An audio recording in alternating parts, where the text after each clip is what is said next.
नमस्कार, मैं सोनाली कुमारी, न्यूज़ बिहार में आपका स्वागत है। शुरू करते हैं आज की खास खबरें से।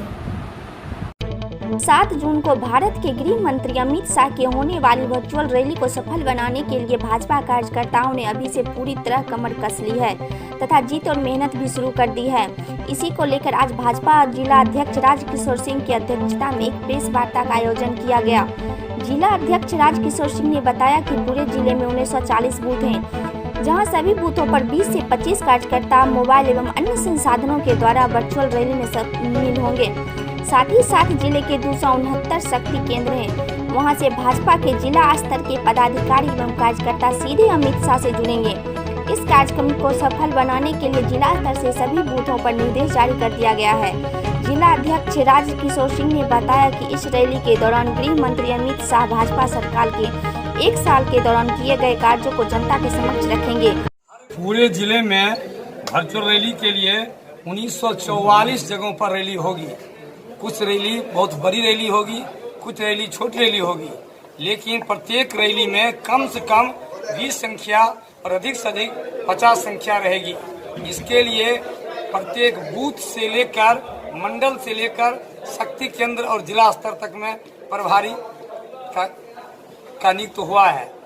लगभग 30,000 कार्यकर्ताओं के माध्यम से हम लोग इस रैली को अमित शाह जी के द्वारा जो बिहार जनसंवाद का आयोजन किया जा रहा है उसको 30,000 कार्यकर्ता यहाँ सुनेंगे। उसका आयोजन हम लोग संपूर्ण कर चुके हैं और हम लोग लगभग 1 हफ्ते से लगातार बैठकों का दौर चल रहा था और टीवी के माध्यम से, एलईडी टीवी के माध्यम से, प्रोजेक्टर के माध्यम से, मोबाइल के माध्यम से हम लोग सभी जगहों पर इसका आयोजन किया जाएगा और सभी कार्यकर्ता इसको सुनेंगे। देखिए, आपस में बैठने सोशल डिस्टेंसिंग के साथ एक जगह पे मैक्सिमम 40 आदमी का ही प्रावधान हम लोगों ने किया है कि एक जगह पे 40 आदमी ही हम लोग बैठेंगे और सोशल डिस्टेंसिंग को पालन करते हुए मास्क लगाकर हम लोग एलईडी टीवी लगाए हुए हैं, प्रोजेक्टर लगाएंगे और सोशल डिस्टेंसिंग का जो भी सरकार के द्वारा निर्देश है उसका पालन करते हुए हम लोग इस वर्चुअल रैली को सुनेंगे।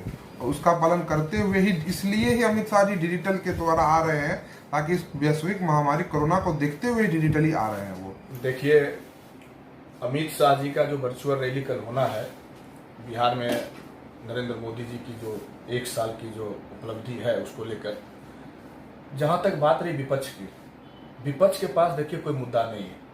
विपक्ष के पास कोई भी जनता का मुद्दा नहीं है।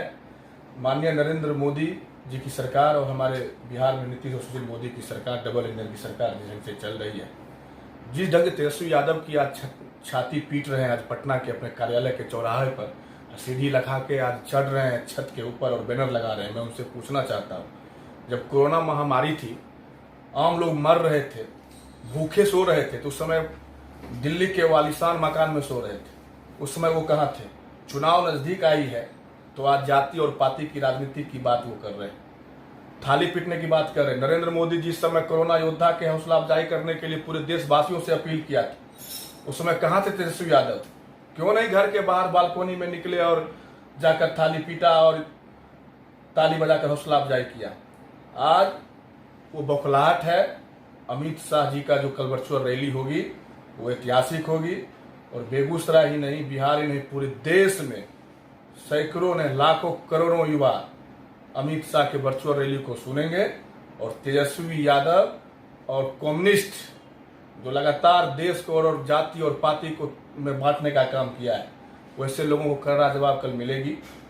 और भारतीय जनता पार्टी जिसका नेता आज पूरे विश्व में, चाहे अमेरिका हो चाहे चीन हो, सभी ने इस कोरोना महामारी में उनकी कार्य की प्रशंसा की है। बेगूसराय में लगातार जारी एनटीपीसी और किसानों की विवाद अब और गहराता जा रहा है। दरअसल पिछले दिनों मटिहानी प्रखंड के कसा दियारा के किसानों ने एनटीपीसी के द्वारा कोल डंपिंग के लिए की गई अधिकृत जमीन पर निर्माण कार्य को रोक दिया था और इस दौरान लाठीचार्ज भी किया गया था, जिसमें 3 किसान घायल हुए थे। वहीं किसानों ने भी पुलिस पर पथराव किया था। उसी मामले को लेकर आज फिर एक बार किसान एनटीपीसी के विरोध में जिला मुख्यालय स्थित स्वर्ण जयंती पुस्तकालय के समीप धरने पर बैठ गए। खास बात यह रही कि उक्त धरना में सत्ता पक्ष सहित सभी दलों के लोग उपस्थित रहे। इस दौरान आक्रोशित किसानों ने मुख्यमंत्री नीतीश कुमार का पुतला दहन भी किया। नगर विधायक अमिताभ भूषण ने बताया कि सरकार की दमनकारी नीति की वजह से आज किसान भूखमरी की कगार पर आ गए हैं। क्योंकि किसान खुद बंजर भूमि देने को तैयार है, लेकिन एनटीपीसी के द्वारा किसानों की उपजाऊ भूमि का अधिग्रहण किया जा रहा है। साथ ही साथ किसानों ने चेतावनी दी है कि अगर एनटीपीसी के द्वारा इसको वापस नहीं लिया गया तो किसानों को आंदोलन लगातार जारी रहेगा। सच किसान रहते कि उपजाऊ भूमि संघर्ष समिति के किसान लोग आज धरना पर बैठे हुए थे। ये लड़ाई पिछले काफ़ी दिनों से चल रही है, जिसमें से किसान की ज़मीन जो खासकर कसबा देहरा क्षेत्र के जो किसान हैं उनको सैकड़ों एकड़ ज़मीन तो जो आज जिस पर थर्मल प्लांट के लोग एनटीपीसी वहाँ पे काम कर रही है उनको अधिग्रहण कर लिया, जबकि उस ज़मीन पर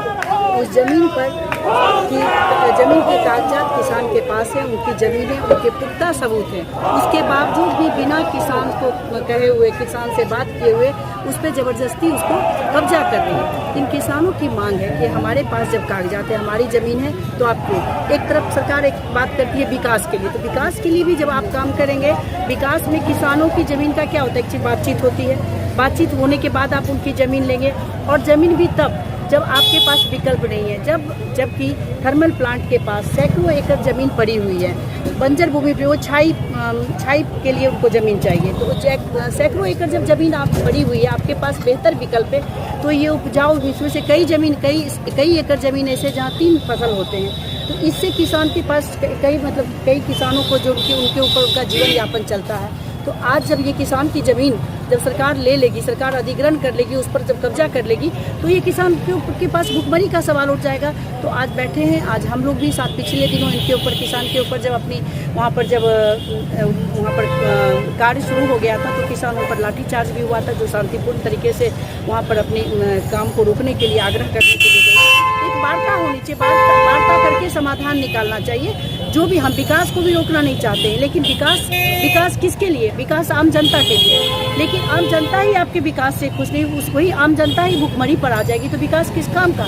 हमारे पास विकल्प है, हमारे पास सैकड़ों एकड़ ज़मीन है, तो कहीं ना कहीं इस चीज़ को लेकर किसान बैठे हुए और शांतिपूर्ण ढंग से ये धरना प्रदर्शन हुआ, और हम किसान के साथ।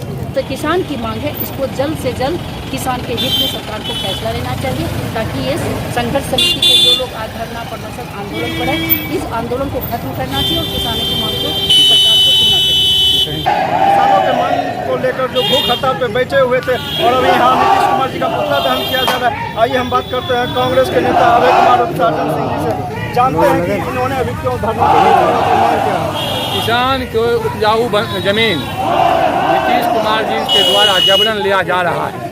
सरकार एक तरफ जल जीवन हरियाली की बात कर रही है, और दूसरे तरफ सरकार किसानों की हरियाली ज़मीन, उपजाऊ ज़मीन को जबरन कब्जा कर रहा है। इसी के लिए आज एक सांकेतिक भूख हड़ताल हमारे किसानों के द्वारा रखा गया था, और हम भी उसके समर्थन में आज भूख हड़ताल पर बैठे हुए थे। हम सरकार को फिर से आगाह करते हैं कि सरकार अभी भी चेते और हर हालत में किसान की ज़मीन को छोड़ दे। अगर किसान को ज़मीन नहीं छोड़ेगा तो हम लोग किसी भी कीमत पर अपनी ज़मीन को अपनी हक नहीं देंगे। यही सरकार को आज हम चेताने के लिए आए हैं। वहाँ के डीएम साहब ने कहा कि ज़मीन की कागजात आपके पास है, तो मैं इसका आवाज़ मैनेजमेंट से बात करूँगा। मैं कोशिश करूँगा कि ये ज़मीन दूसरे जगह स्थानांतरित हो जाए और दूसरे जगह वो प्लांट लगे, डीएम ने कहा। लेकिन मैं बेगूसराय के डीएम से आज यहाँ इसलिए बैठा कि इसकी ज़मीन है पटना मौजा में, और किसान हम लोग हैं बेगूसराय के, तो हम लाठी खाए रहे हैं, हम पर अत्याचार हो रहा है। इसीलिए मैं डीएम साहब को, बेगूसराय के डीएम साहब को गांधी जी के मूर्ति के सामने में बैठकर हम ये संदेश देना चाह रहे हैं कि हम लोग किसान किसी भी कीमत पर ज़मीन नहीं देंगे। ये हमने किसानों ने तय कर लिया है। हमको मुआवजा भी हमें नहीं चाहिए, हम मुआवजा नहीं लेंगे, हमको ज़मीन चाहिए। हमारी ज़मीन अगर चली जाती है तो कई ऐसा परिवार हैं जिसके घर में 1 कट्ठा 1 धूर ज़मीन नहीं बचेगा और वो भूखे प्यासे मर जाएंगे। मटिहानी प्रखंड के कसा दियारा के किसानों ने एनटीपीसी के द्वारा कोल डंपिंग के लिए की गई अधिकृत जमीन पर निर्माण कार्य को रोक दिया था और किसानों ने शांतिपूर्ण धरना का आयोजन किया था। उक्त धरना में सत्ता पक्ष सहित सभी दलों के लोग उपस्थित रहे, लेकिन वही मटिहानी के विधायक नरेंद्र सिंह उर्फ गोगो सिंह ने किसानों के इस धरना में शामिल नहीं हुए। जब हमारे पत्रकार बोगो सिंह जी से बात की तो विधायक ने कहा कि हम बिना बुलाए भोज नहीं खाते हैं और इस लड़ाई को गौतमवाद का रूप दिया गया, बोगो एंटी मोर्चा बनाया गया। वही विधायक ने कहा कि हमें अगर किसान के द्वारा लिखित आवेदन मिलता तो इस समस्या को हम मुख्यमंत्री नीतीश कुमार से बात करते। हम बिना बुलाए भोज खाने वाले लोग हैं। हमारी जमानत जब्त हो जाए हम स्वागत करें। हम विधायक हैं मटिहानी विधायक और मटिहानी के मतदाताओं ने हमको चुनने का कार्य किया। हम मटिहानी की भावना राम डेरी में जिस दिन से वो लड़ाई की शुरुआत हुई, उस लड़ाई को गौतमवाद का रूप दिया गया, बोगो एंटी मोर्चा बनाया गया।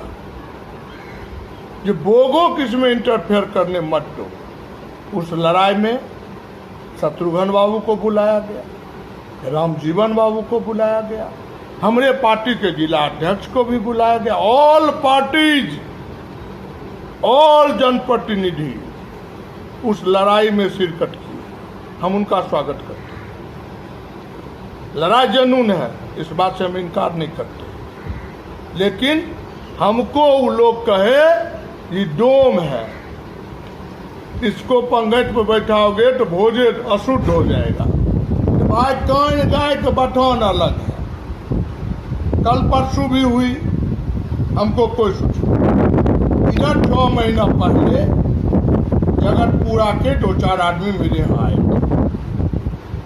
डॉक्यूमेंट वगैरह लेकर। हमने उनको कहा कि आप मेरे नाम से एक अभ्यावेदन दीजिए, हम डायरेक्ट मुख्यमंत्री नीतीश जी से बात करेंगे और उनसे कहेंगे जो आपको अंधकार में रख के पदाधिकारी ने रिपोर्ट दिया है, आप एक कमेटी बना के जमीन की इंक्वायरी कर दीजिए। यदि आपकी जमीन है हम बैक हो जाए, हमारी जमीन है आप बैक हो जाए। उसके बाद 8 दिन के बाद जगतपुरा के 2-3 बंदे फिर आए मेरे यहाँ, बोले जे सर गरी रास्ता पाए के लिए क्या हुआ? तो ललन बाबू सांसद मुंगेर से हम लोग को बात हुई, वो बोले ठीक है हम इसको रास्ता निकालते हैं। उसके बाद एक भी आदमी मेरे ध्यान में